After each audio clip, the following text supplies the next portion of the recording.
ലോകകപ്പിൽ ജർമ്മനിയെ അട്ടിമറിച്ച് Paraguay pre ക്വാർട്ടറിൽ ആവേശക്കടലായ പോരാട്ടത്തിൽ പെനാൽറ്റി ഷൂട്ടൌട്ടിലാണ് പരാഗ്വെ ജർമ്മനിയെ മറികടന്നത്. വിവരങ്ങളുമായി ന്യൂസ് ഡെസ്കിൽ നിന്നും അഭിജിത്ത് കൂടി ചേരുകയാണ്. അഭിജിത്ത്, നമുക്കറിയാം മുൻ ജേതാക്കളെയാണ് ഒരു അട്ടിമറി വിജയത്തിലൂടെ പരാഗ്വെ മറികടന്നിരിക്കുന്നത്. 4-3 എന്ന ഒരു നമ്പറിലേക്കാണ് അവർ എത്തിയിരിക്കുന്നത്. എന്തൊക്കെയാണ് മറ്റ് വിവരങ്ങൾ? ശരണ്യ, ലോകകപ്പിൽ വലിയൊരു അട്ടിമറി തന്നെയാണ് നടന്നിട്ടുള്ളത്. ജർമ്മനിയെ പരാഗ്വെ പെനാൽറ്റി ഷൂട്ടൗട്ടിൽ പരാജയപ്പെടുത്തിയിരിക്കുന്നു. നോക്കൌട്ടിൽ മുൻ ചാമ്പ്യന്മാരായ പെനാൽറ്റി ഷൂട്ടൗട്ടിൽ പരാജയപ്പെടുത്തുകയാണ് പരാഗ്വെ ചെയ്തത്. നിശ്ചിത സമയത്തും അധിക സമയത്തും മത്സരം സമനിലയിൽ കലാശിച്ചതോടെയാണ് ഷൂട്ടിലേക്ക് മത്സരം നീങ്ങിയത്. ലോകകപ്പ് ചരിത്രത്തിൽ ആദ്യമായാണ് ജർമ്മനി ഒരു പെനാൽറ്റി ഷൂട്ടൗട്ടിൽ പരാജയപ്പെടുന്നു എന്നുള്ള പ്രത്യേകതയും ഇന്നത്തെ മത്സരത്തിനുണ്ട്. മത്സരത്തിൻ്റെ ആദ്യ പകുതിയിൽ ജൂലിയ എൻസിയോയിലൂടെ മുന്നിലെത്തിയ പരാഗ്വെ മുന്നിലെത്തുകയായിരുന്നു. എന്നാൽ രണ്ടാം പകുതിയിൽ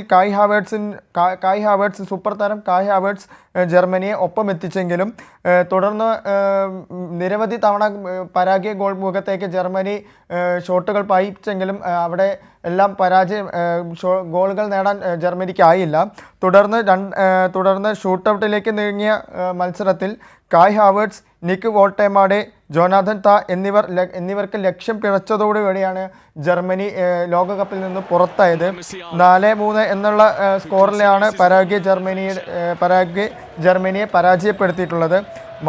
മത്സരത്തിലുടനീളം മികച്ചു നിന്നത് ജർമ്മനി തന്നെയായിരുന്നു. 75% ബോൾ പൊസിഷനും 21 ഷോട്ടുകളും ജർമ്മനി പരാഗ്വെ ഗോൾ മുഖത്തേക്ക് പായിച്ചെങ്കിലും പരാഗ്വെയുടെ പ്രതിരോധ മതിലിൽ തകർന്നു പോവുകയായിരുന്നു ജർമ്മനിയുടെ ഓരോ ശ്രമവും.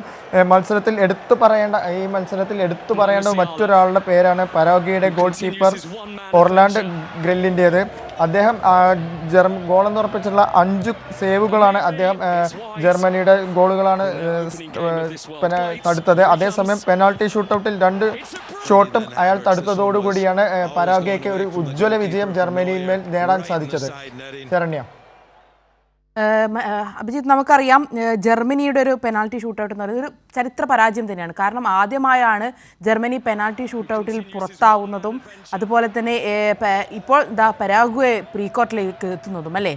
അതുകൂടി ഇവിടെ പറഞ്ഞു വെക്കേണ്ടതുണ്ട്. തീർച്ചയായിട്ടും ജർമ്മനിയുടെ ലോകകപ്പിൽ ആദ്യത്തെ പരാജയമാണ്. പെനാൽറ്റി ഷൂട്ടൗട്ടിൽ നിന്ന് ആദ്യമായാണ് അവർ ലോകകപ്പിൽ നിന്ന് പുറത്താകുന്നതെന്നുള്ള പ്രത്യേകതയാണ് ഇന്നത്തെ മത്സരത്തിലുള്ളത്. അതേസമയം പരാഗ്വെയുടെ മത്സരം എന്ന് പറഞ്ഞാൽ പ്രതിരോധ കോട്ട കെട്ടിയാണ് ജർമ്മനിയെ അവർ പുറത്താക്കിയിരിക്കുന്നത് എന്ന് പറയേണ്ടി വരും. നേരത്തെ സൂചിപ്പിച്ചതുപോലെ 75% ബോൾ കൺട്രോളിംഗ് ജർമ്മനിയുടെ കയ്യിലായിരുന്നു മത്സരത്തിൻ്റെ ഉടനീളം. അതേസമയം 21 ഷോട്ടുകൾ ജർമ്മനി പരാഗ്വെ ഗോൾമുഖത്തേക്ക് പായിക്കുകയും ചെയ്തിരുന്നു. എങ്കിൽ പോലും ജർമ്മനിയുടെ ഓരോ ഷോട്ടുകളും പരാഗ്വെയുടെ ഗോൾമുഖത്തിൽ അവരുടെ പ്രതിരോധത്തിൽ തട്ടി തകരുന്ന കാഴ്ചയാണ് കണ്ടത്. ഒടുവിൽ നിശ്ചിത സമയത്തും അധിക സമയത്തും മത്സരം 1-1 എന്ന നിലയിൽ കലാശിച്ചതോടെയാണ് മത്സരം ഷൂട്ടൗട്ടിലേക്ക് പോകുന്നതും ജർമ്മനി പരാജയപ്പെടുന്നതും. ശരണ്യ, ശരി, അഭിജിത്താണ് വിവരങ്ങൾ നൽകിയത്. ലോകകപ്പിലെ ജർമ്മനിയിലെ അട്ടിമറിച്ചുകൊണ്ടാണ് പരാഗ്വെ പ്രീ ക്വാർട്ടറിൽ എത്തിയിരിക്കുന്നത്. ആവേശ അലകടലായി പോരാട്ടത്തിൽ പെനാൽറ്റി ഷൂട്ടൗട്ടിലാണ് പരാഗ്വെ ജർമ്മനിയെ മറികടന്നത്. ഒരു ചരിത്ര തോൽവി തന്നെയായിരുന്നു ജർമ്മനിക്കുണ്ടായത് എന്ന് തന്നെയാണ് പറഞ്ഞു വയ്ക്കുന്നത്. ഷൂട്ടൗട്ടിൽ 4-3 ലാറ്റിൻ അമേരിക്കൻ സംഘം യൂറോപ്യൻ കരുത്തരെ തകർത്തത്. വിവരങ്ങളാണ് അഭിജിത്ത് നൽകിയത്.